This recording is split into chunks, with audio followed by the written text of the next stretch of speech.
Okay, guys, let's jump into a draft and analyze it here. This is another sit and go. I have the fifth pick in this one. This is an example of a draft where I left it feeling pretty bad at the end. I've been thinking about why I felt so bad about this one, and I've come to the conclusion it was how I ended this one. When I got to pick number about 15 here, I didn't know what to do, and nothing came together for the most part. I grabbed a quarterback that wasn't correlated. I never got him correlated. I grabbed a running back that I don't particularly like. Didn't know what else to do, but he matched up with some of my other players above as far as the right team, but not really a receiver, so it doesn't really matter a whole lot. I grabbed a tight end who was falling that I didn't really need, and I still don't know what to do with.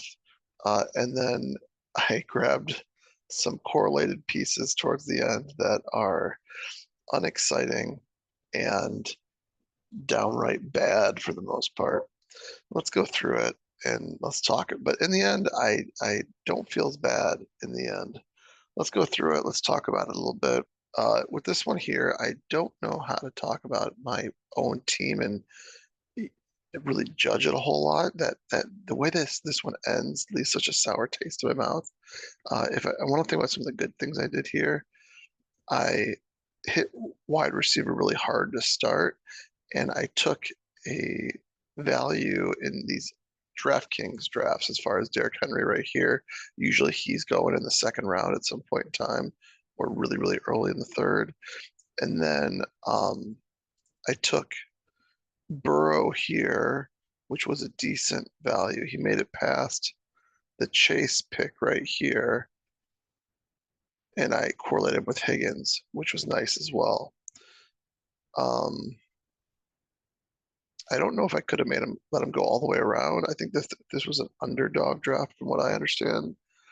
I probably shouldn't take him here. I should push him all the way around and I grab him right here, and then I could have something like, well, then I wouldn't get Zach Moss, right? So that would be unfortunate. But what do? I'd grab something like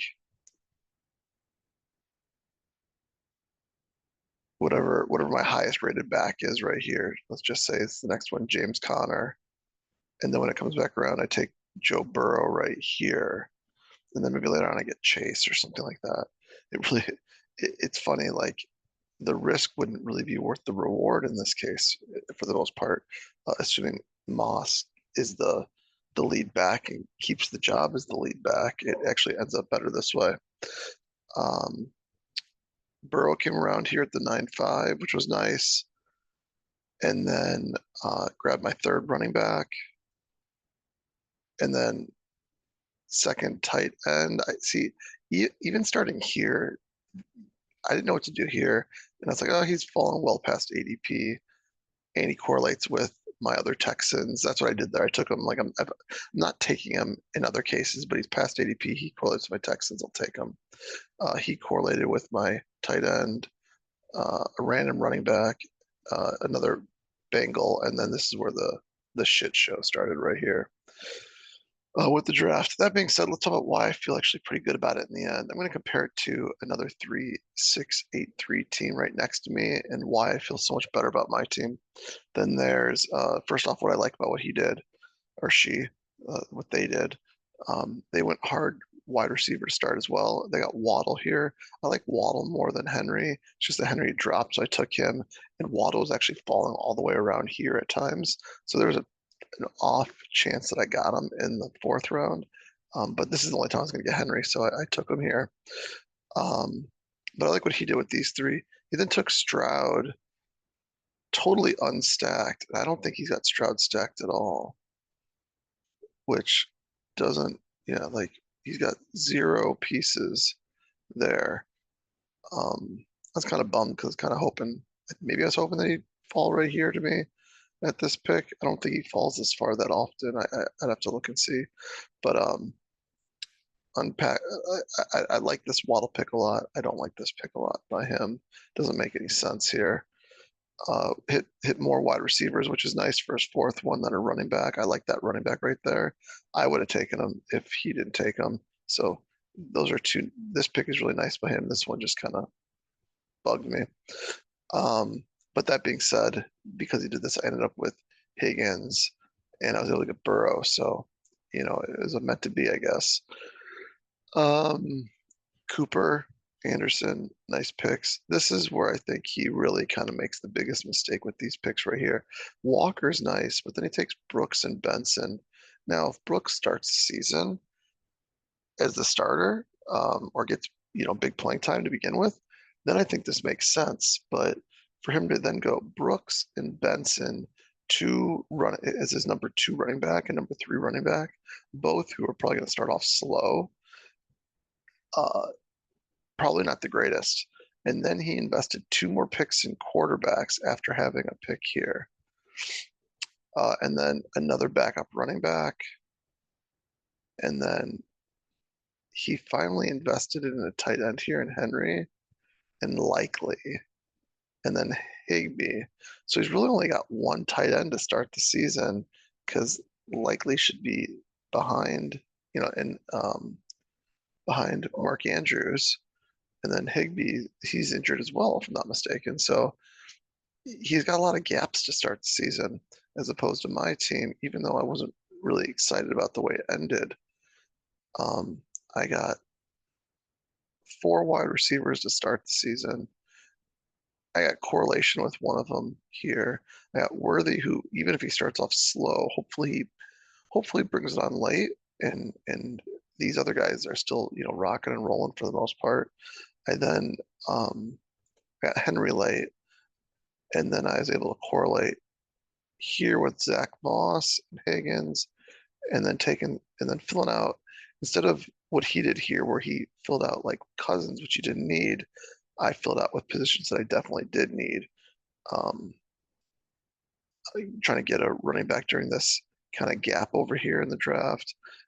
Even though Schultz isn't a great pick, he matches up with my other players.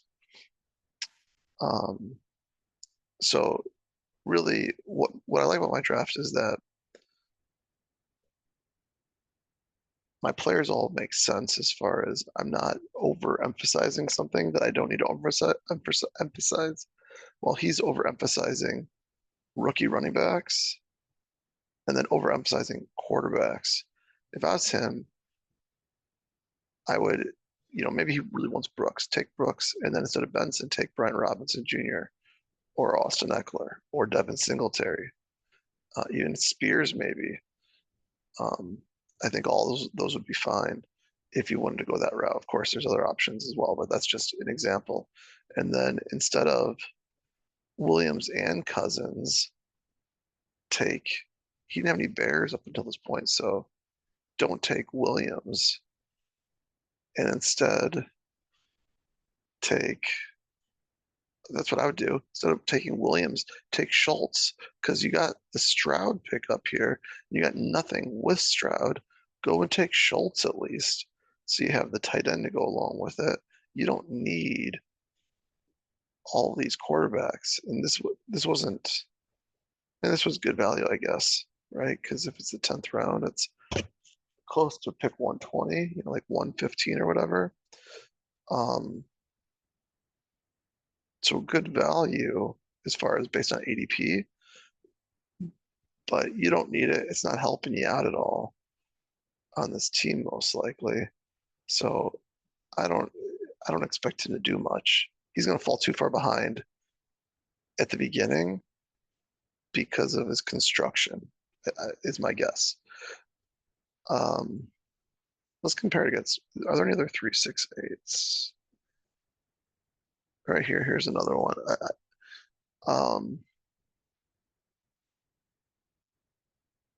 So this is going to be interesting as we scroll down, and this might again make me feel even better about my team. Actually, he took one wide receiver start, and you see not another wide receiver here. This is, I mean, maybe he cobbles it together, but we'll see. This looks like what I would do in the past. Okay, he's got all three of his running backs, a QB. Okay, whatever. He's got two tight ends here. And then finally he gets his second. Look at that. Coleman in his second. If Coleman hits, I mean, obviously he's in great shape. But he's got Coleman and Dobbs and then Shaheed Cooks.